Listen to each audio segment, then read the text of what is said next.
العلماء علماء و عوام میں حائل خلیج دور کرنے کی ایک منفرد کاوش۔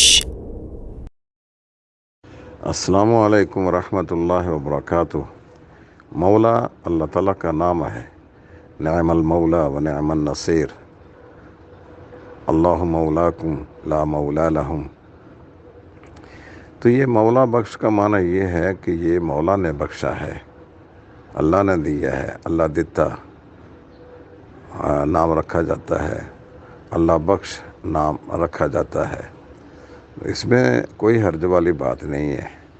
لیکن شیعہ حضرات مولا کا لفظ حضرت علی پر اطلاق کرتے ہیں اور یہ معنی شاید لیتے ہیں کہ یہ علی نے دیا ہوا ہے۔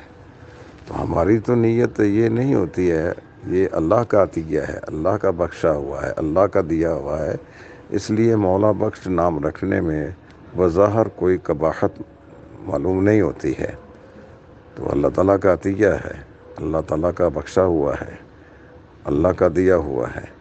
تو اللہ تعالیٰ کے ناموں میں سے ایک مولا بھی ہے، اس کی صفت ہے۔ السلام علیکم ورحمۃ اللہ وبرکاتہ۔